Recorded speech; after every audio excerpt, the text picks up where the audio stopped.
Guys आज बड़े interesting topic के बारे में हम जो है वो चर्चा करेंगे कि ये डूम्सडे प्लेन जो है वो होता क्या है। तो देखो, कल को अगर किसी देश पे न्यूक्लियर अटैक होता है, जैसे आज की डेट में स्थिति बड़ी खराब चल रही है इजराइल ईरान के बीच में, और इवन यूनाइटेड स्टेट्स ने अभी रिसेंट की न्यूज में आपको बता रहा हूं कि ईरान के काफी सारे जो न्यूक्लियर जहां पर ईरान बनाता है, यानी कि न्यूक्लियर स्पॉट्स जो भी है ईरान के, उसके ऊपर यूएसए ने अटैक कर दिया। राइट, तो ये न्यूक्लियर वॉर जो है वो छिड़ी रही है कंटिन्यूअसली। इंडिया और पाकिस्तान के बीच में भी अभी पहलगाम जो मुद्दा हुआ था उसके बाद आपने देखा ही कि इस प्रकार की बातें भी हो रही थी। राइट, कि न्यूक्लियर बटन दबा दिया जाएगा, न्यूक्लियर बॉम्ब छोड़ दिए जाएंगे, है ना। तो ये न्यूक्लियर का खतरा हमेशा है।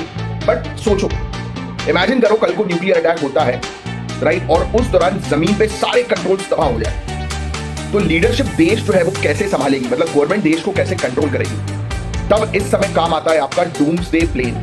ये एक ऐसा प्लेन है जहां पर हमारी जो कंट्री है, गवर्नमेंट जो है, उनके टॉप मोस्ट ऑफिशियल्स वहां पर प्रेजेंट होते हैं और चीजों को कंट्रोल करते हैं, यानी कि पूरे डिफेंस सिस्टम को, लॉ एंड ऑर्डर को, एडमिनिस्ट्रेशन को प्लेन के थ्रू जो है वो कंट्रोल करते हैं। और इसके फीचर सुन के जो है आप हैरान हो जाएंगे। इसके अंदर कोई भी विंडोज नहीं होती, यानी कि न्यूक्लियर ब्लास्ट से पूरा बचाव मिलता है इसको। ईएमपी प्रोटेक्शन, यानी कि रेडिएशन और इलेक्ट्रॉनिक अटैक से भी ये सेफ है। सैटेलाइट कम्युनिकेशन, पूरी दुनिया में कहीं से भी आप इसके थ्रू कांटेक्ट कर सकते हो। और इन फ्लाइट रिफ्यूलिंग, यानी कि इसको उतरने की जरूरत ही नहीं पड़ती है, कई दिनों तक बिना रुके ये उड़ सकता है।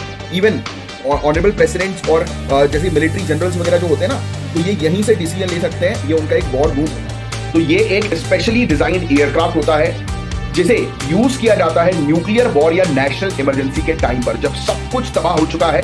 तो ये प्लेन हवा में उड़ते हुए देश की मिलिट्री और न्यूक्लियर कमांड को कंट्रोल करते हैं। इसका नाम भी डूम्सडे इसलिए पड़ा है क्योंकि ये उस दिन के लिए बना है जब दुनिया में सबसे बड़ी तबाही होगी।